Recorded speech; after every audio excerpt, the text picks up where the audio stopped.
Hello everybody, it's me, Margaret. You may or may not have noticed that I have been absent from YouTube for a little while, probably about a month. Had to take a little personal leave, nothing that you would actually be interested in, but sometimes it's just not appropriate to be shooting videos. But to make a long story short, everything is fine and we're going to progress today with some projects, but not my own projects right away. I want to kick this off with somebody else's projects. What better way to start off this video than with some fresh talent? Now these projects are done by 12-year-old Lola and they were sent to me by her mom Kristen, and I'm grateful Lola gave me permission to show them off. Now, judging by these projects shown here, I would guess she's an intermediate to advanced crocheter at the ripe old age of 12, as evidenced by her ability to read her work. Now that's a really necessary skill in this modified bead stitch beanie, and it can be tricky to figure out where to place those bead stitches. And clearly she can work with a variety of weights, as this super bulky scrap patch shows, and that's usually done with about 4 strands held together, often all worsted. This particular flower would definitely fall into the advanced category, as you have to reach behind your work at odd angles, which makes reading your work essential. And if you don't have a circular knitting machine, then you may think that all you do is attach your yarn and go, but that's not the case at all. There is a learning curve and skills you have to develop along the way to produce good projects, which Lola has clearly mastered. Now, while I'm really excited to show her skills off to you, I have to say that I'm simply humbled when I realize that most of these projects shown here are from my tutorials. I'll link them in the description box in case anybody else is interested, but I'm sending a very special shout out of gratitude to Lola for sharing these. Isn't that great? I have often said that I wish I had learned to crochet at an early age, and think what skills that I would have by this point in my life. But I did learn. I learned when I was in the 5th grade. But it didn't last very long. I ended up putting it down because I was far too busy in motion to be sitting still for too long. And I didn't pick it up for another 4 decades or so. But anyhow, that really warmed my heart and I wanted to share those with you. But I actually did get some stuff done myself. So let me show you. So I tried my hand at some Tunisian crochet. Now it's not the first time that I've done it, but it has been a really long time since I've given it a try. And what this is a flat made hat where you're supposed to seam it up, together when you finish. This is just basic crochet done with a regular crochet hook. It is a slip stitch ribbing. And see, there's some of the pet hair that is ever present, it seems like, on my projects. I happen to have ripped this out 15,000 times and started again, because if I make a mistake, it's very difficult for me to determine where my mistake is until the row is finished. And maybe that's just because my eye isn't trained yet to what I'm looking at, but if you don't make it in the exact spot, then your stitches don't line up properly and it's kind of obvious. I also don't like the way I'm doing my ends, so I think I missed a lesson here, so I have to go back and look and see. This side looks pretty good, but this side's a mess, and what I was trying to do is carry my colors up, which is not unheard of. It's just that I don't appear to be very good at that. And the Tunisian crochet hook that I have is actually a Knit Picks set. And so, you have this little cord that you put on. It's actually the same cord that you use with interchangeable knitting needles, and it works the exact same way. But you can vary the length according to what you need, which makes it really handy. And I think I've talked about these before, but the only thing I really don't like about it is it's very rounded on its head, and I wish it was a little bit more pointy. But it is an inline hook, which is what I prefer, the Susan Bates style, that's inline instead of tapered. So that's good. But I do recommend this set. I do like it a lot, with the exception of the rounded head. But I don't know if I want to finish this up or not. I might just rip it out and keep trying again until I figure out what's going on. But it was fun while I was doing this. And here's another finished corner to corner, one for Christmas. Again, that's by Repeat Crafter Me, and I'll put a link in the description box below. And as you can see, I sort of improved upon my technique, and it was a heck of a lot easier this time, so that's good to know. And then I also did another corner to corner. This wore me out on corner to corner for quite a while. I don't want to do any more. Basically because I didn't use a worsted weight, I used this yarn, which is a Big Lots yarn that I got years ago for just $1 a skein. I have a whole lot of this stuff in different colors, and I think I've exhausted my red and white supply now for the most part. There is nowhere on here that actually tells you what the weight of this yarn is. It gives you the suggested needle sizes of 3.5 millimeter, but what I decided it was based on a wrap test was a DK weight. And I saved all of my labels so that you could see how much I used, which was 1, 2, 3, 4, 5, 6, 7, 8, 9, 10, 11, 12, and then the other 2 partial skeins were 14. So I really did clear out my red and yellow stash of that stuff, which makes me happy. It's a great feeling yarn. I'm very surprised at its quality for $1. I don't think I talked about March's Knitcrate, and clearly its celestial theme is what's going on here for this month. Now, I happened to receive the color called Ganymede, and I had to look that up. I didn't know what it meant. It's actually the 7th moon of Jupiter. It's also a mythological character, but that's not the context here. This yarn is 90% alpaca, 10% tinsel, and it's an Aran weight yarn. Hand wash gently, lay flat to dry. Now, something you may notice about natural fiber yarns, and in this particular case, it's the alpaca. Do you see the hair on it? Now, it's not uncommon when I show you yarn or finished projects around my house that might have some dog hair or some cat hair on it, but that's not what this is. This is the look of a natural fiber alpaca tinsel yarn. Maybe it's something I should have on a regular basis, because then you wouldn't be able to tell the difference between the cat hair and the dog hair. But it sort of just pulls off. So if that bothers you, be aware that that just is one of the qualities of this type of yarn. But you really can't beat the softness. Now, something Erin, my knitting guru, has taught me is that alpaca has a tendency to stretch. So making a hat out of it is fine, but it could stretch out the band until you wash it and block it again. So throughout the day, the weight of it kind of expands. Therefore, I particularly like to make things like a shawl, a scarf, something that doesn't matter if it expands during the day or not. So keep that in mind too when choosing. But let's talk about the tinsel, the 10% tinsel that's found in this. So what is tinsel? It has its very own website that tells us that it's produced from sustainably sourced wood by environmentally responsible processes, and that tinsel is merely a brand name for lyocell and modal fibers, both of which are environmentally responsible processes from the sustainably sourced natural raw material wood. But does it qualify as a natural fiber? And this is interesting. Yes and no. It has the natural origin because it's made from wood, but the finished fiber is technically man-made, so it doesn't qualify as a natural fiber. That's why the textiles industry refers to it as regenerated cellulose instead of natural or synthetic. So let's break that down a bit more because it has some interesting features. It's of botanic origin, which means it's plant-based. Sustainable production, which is basically meaning that it's minimizing negative environmental impacts. It's gentle on the skin, which includes super softness, breathability, and it happens to be moisture wicking as well.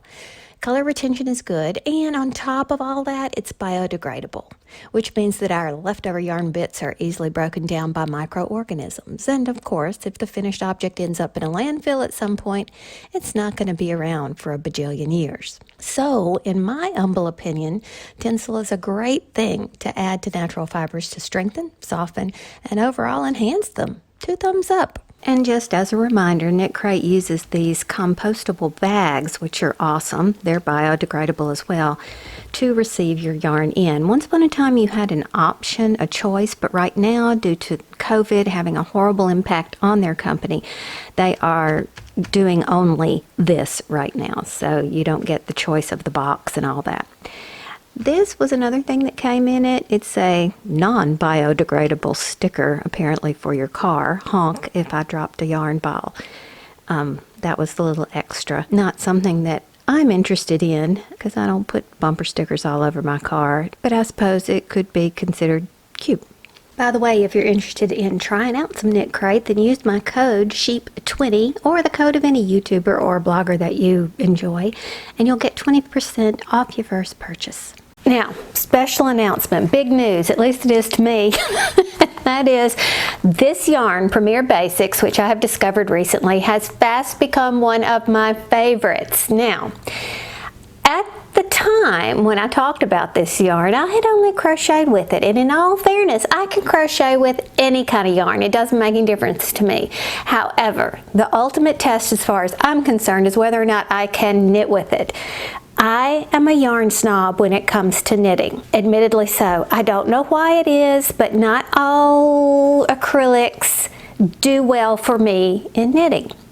However, I have to say that this one worked up beautifully, and it washes beautifully. It is so soft. So I am hereby declaring for all the world to hear that this is not a paid promotion for this yarn by any stretch of the imagination, not a sponsor. This is my new favorite acrylic. Okay, what did I knit with it? This was the Barley Hat. You might remember a while back this was all the rage. It's a pattern by Tin Can Knits. It's a free pattern. They did a little, I guess it was a series about beginner knitting projects, and this happened to be one of them. And basically all it is, let me put it back on Mrs. Whitehead. This is too big for me even. I have a problem getting my gauge right, but Mrs. Whitehead definitely can't wear regular size hats. She's got a small head.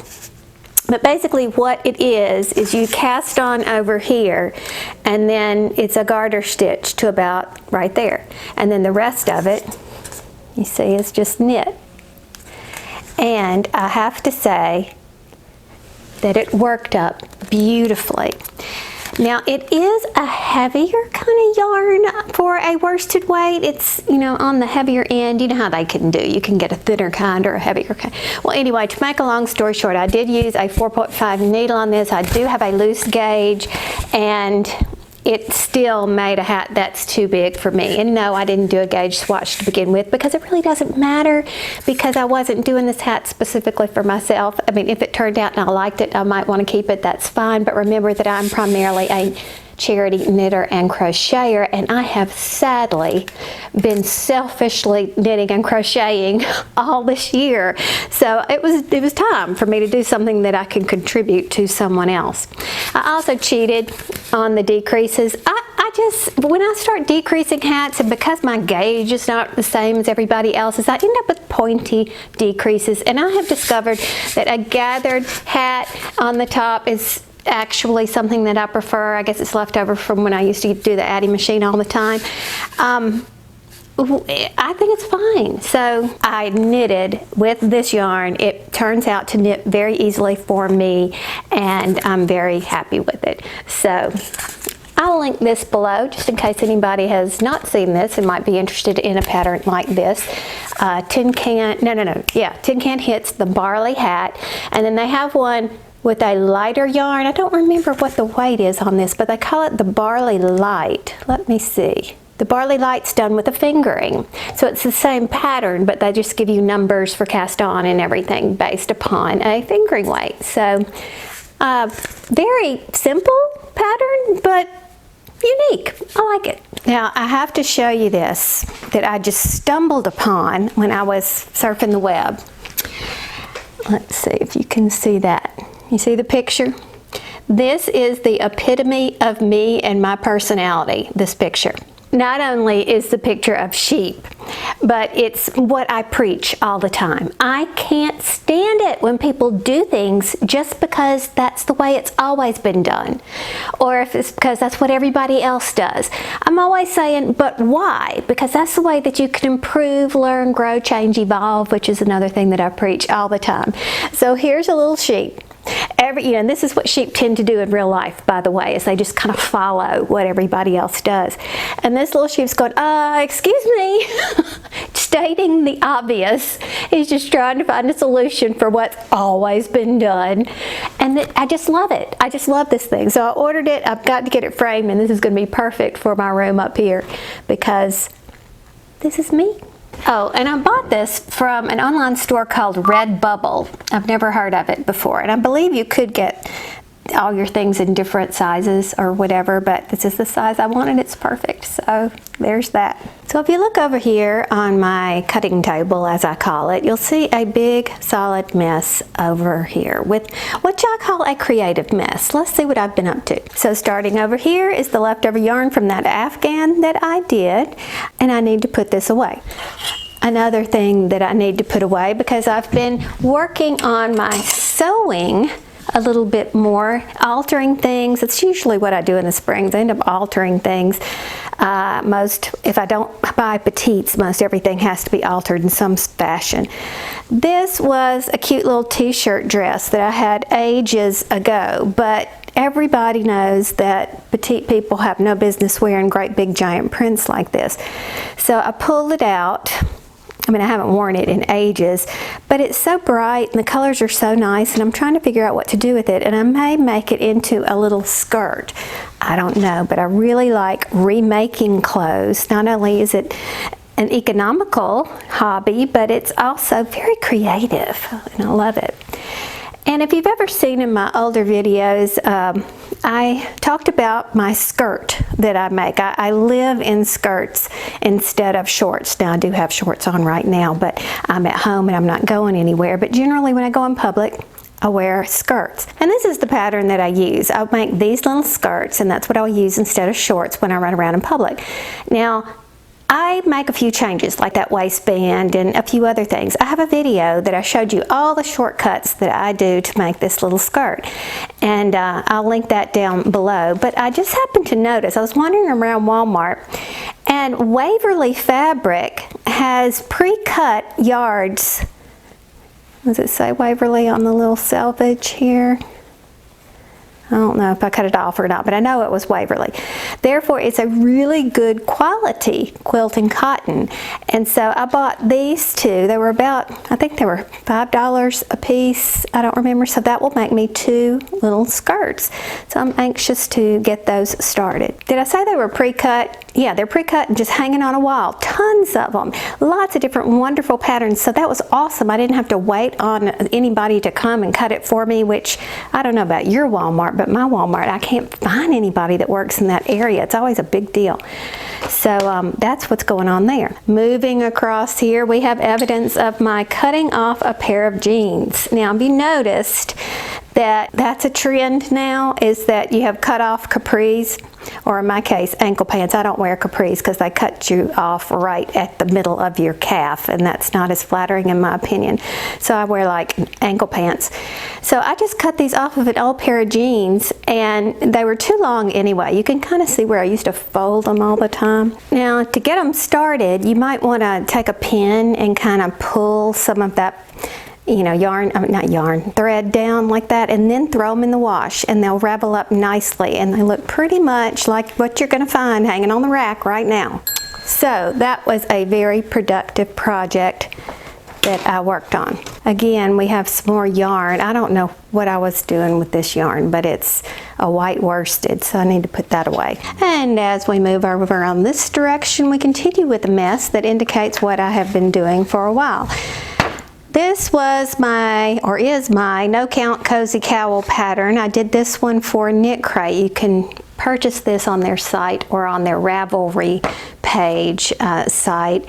So I sold the rights to them, so I didn't have to mess with it. But if you'll remember, it's Well, I'll put a picture of it up here. And then I have my 2 sewing scissors that I love. Now these are some Ginger scissors up here. My aunt had given me these ages ago, and I do love these. But these I have bought recently myself, and they are awesome. I don't know if you can see, they're Guggenheim, and they are awesome scissors. So I do recommend them if you're interested in a good pair of fabric scissors. And of course I have a Fiskars rotary cutter, which I love. These blades I can actually use in my paper cutter. I have a Fiskars paper cutter I've shown before in another video. They have different types of blades that you could buy, like you know, the zigzag type, a curling kind, ones that you would use in paper cutting, and you could also use them in fabric if you wanted to. But I think that's really neat that my paper cutter uses the same blades. And of course a disappearing ink marking pen that no sewing room should be without. I love this thing. It really does disappear. Now there's different kinds of inks that you could use that wash out, or you could use chalk or anything like that, but I really rely heavily on that. So what do we have here? This is some Peyton's Beehive Baby Sport. This is old, and they don't even use this type of label anymore, but they do make this same type of yarn still. I was working on this hat, and now I can't remember what the name of this stitch is called or anything. I put it aside because I was starting the decreases. It's not a hat pattern. I was going to make it into a hat pattern. I learned to do the stitch, and anyway, to make a long story short, I got stalled out. I got sidetracked with those corner-to-corner blankets. And so I need to finish these decreases up. And I don't remember what my initial plan was to do it. And see, this is why I can't have 15,000 projects on the needles, because I forget. So there's that. And here we have some of my favorite picture hangers. I think these are called monkey hooks or Hercules hooks, depending on where you buy them. And they're wonderful. You stick this into, if you've never seen them, I mean, I think they're all around. You stick it into the wall like this, and then you slide it up. And this little hook sticks out of the wall, and this presses up against the wall. So the wall's like, you know, like that. And that's what holds wonderfully with one tiny little hole, and it can hold like 50 pounds. This one can, the thicker one. They have thinner ones that are lighter weight for that. And I love these things. So I was hanging some things up downstairs, and I just haven't put this up. This lives in my Create Room box over there. I need to keep it organized. And carrying on with the tour, we had a recent freeze that was out of the blue because we've been enjoying some really nice spring weather. So believe it or not, I use these, which I often use to sew with. What are these called? I can't remember. But they're wonderful clips for sewing. Well, I use them to help hold the old sheets in place to cover my newly planted spring plants. So that's why they're still sitting out here. And this is that Bob and Brad massage gun that I have yet to do the video review on. I took it over to my friend's house the other day, and we had a group of us over there, and I let everybody try it out. So that's going to be part of my review video, is seeing my friends test it out. And then when I was putting up the Easter decorations, I found this. These are old as the hills. They still work. They are wonderful. And they are misters. And what is a mister? Well, when it's 100 degrees outside, you need not only a fan, but a nice cooling mist. And so this top comes off, you fill it up with water, and then you pump this thing to create pressure, and then a fine mist comes out.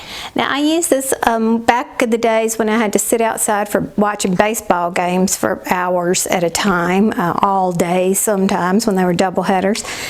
And they're awesome, and I forgot all about them. So this will be great when Tucker is, sorry, that's Cookie shaking over there. I'm babysitting Cookie. That is my friend Kathy and Nap's dog. See, isn't she cute? It's Cookie. It's a Cookie. But when Tucker plays golf and whatever, that's a wonderful thing to keep in the golf cart. And you get back in while you're waiting on your friend to make a shot. You can spray yourself down. That's awesome. So I'll pull those out for use.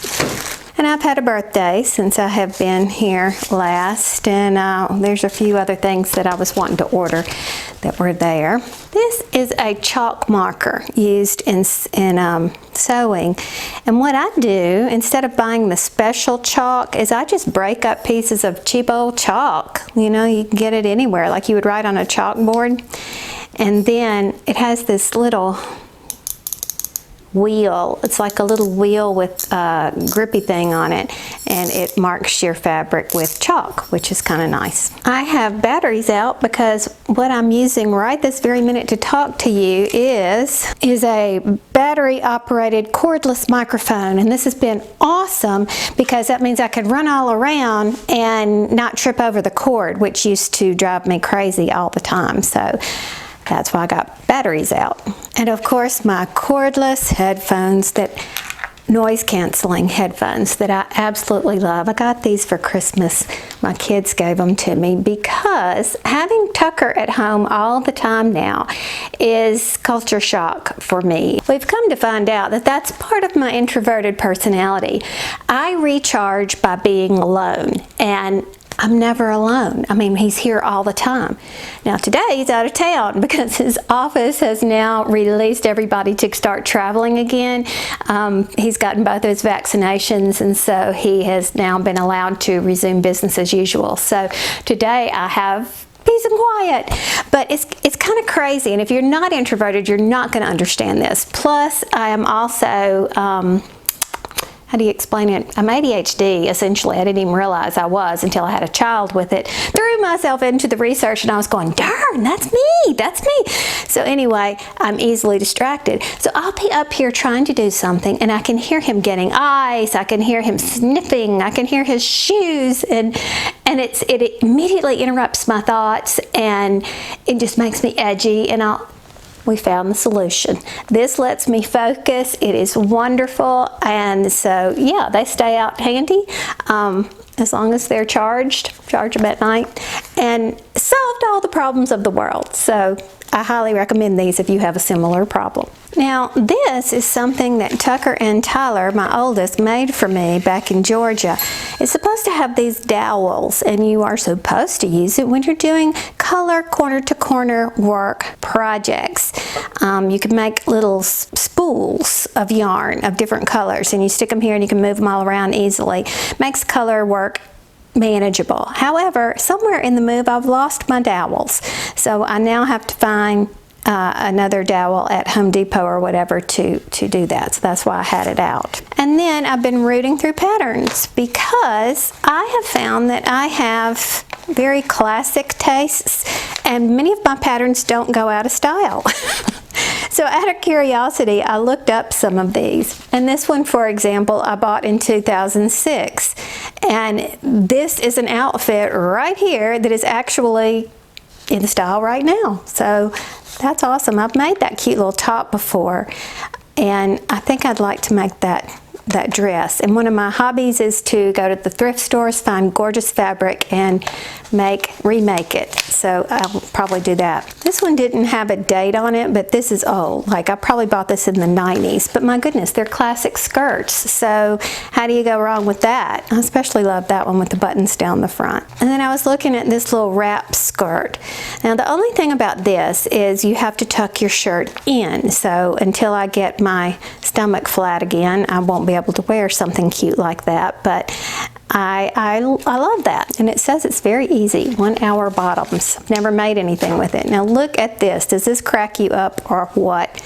And this one had a date on it of 1995, and while this is severely dated, this oversized jacket, do you remember those when they were all the rage? They're coming back, believe it or not, but that's not why I bought it anyway. I bought it for the skirts, which is awfully similar to this skirt, but it has elastic. Do you see how it's got the elastic right there, which is, I like that. Once upon a time, I would never wear anything with elastic in the waist, and now I'm like, bring it on.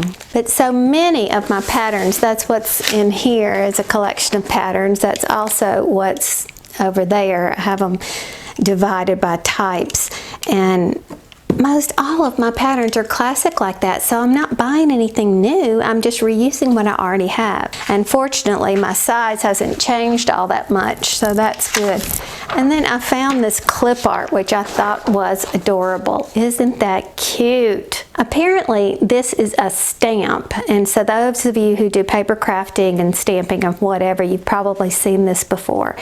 But I fell in love with that. And I've gotten out some oldie but goodie patterns that I have done in the past, and I'd like to do again. This is one of my favorites. I love this. It's minimal color work. It's not that difficult, but I need to practice my color work because I don't have good tension on these spaced out things. I end up making it either too tight or too loose. So I pulled this out because I thought that would be a wonderful, this is a wonderful way to practice. This is a free pattern. Kitty Mat Hat is what it's called, and I'll try to find the link and put it in the description box below. And this is a hat I did not too long ago. It was while we were here in Texas, so it's been within a year, and it was called a sunset hat. I'll see if I can find a picture of it and put it on the screen. Another easy one and wonderful for scraps. And this is one that I just need to put away. This is a paid for hat, pattern. It's a crochet hat called the Brainwaves Beanie. I did this not too long ago, and I just haven't put this away. And what is this? Well, this is my version of a treadmill desk. I have a whole video on how you can make a treadmill desk for $10 or less, depending on what supplies you have on hand. These are silicone hot pads that I found at the Dollar Tree. They protect the hand things right here. And then this was a shelf that I had. I don't know why I even had it. It was just somewhere in the house, and I used it. Now I've had this going on here for something ridiculous like 10 years. I don't remember how long. I used to edit videos here. I can't do that anymore because I have my big Surface, Microsoft Surface that I use, that computer, with the great big giant screen, and so I prefer to edit over there. And here, it's where I would put my laptop, so I can do that for other things. So no matter what I'm up to, you can always count on the fact that I don't put down a crochet hook or knitting needles. No matter what's happening in my life, be it good or bad, it seems to be something that brings comfort and makes me feel productive, and I know you know what I'm talking about because you're watching a video about it. That's just how it is. And I'm really happy to have found people who understand that, you know? But I think I'm back on track, and I'll talk to you again soon. Bye. Bentley and I are out for a walk, and I had looked down a minute ago, and look who's coming with us. What are you doing, you silly kitty?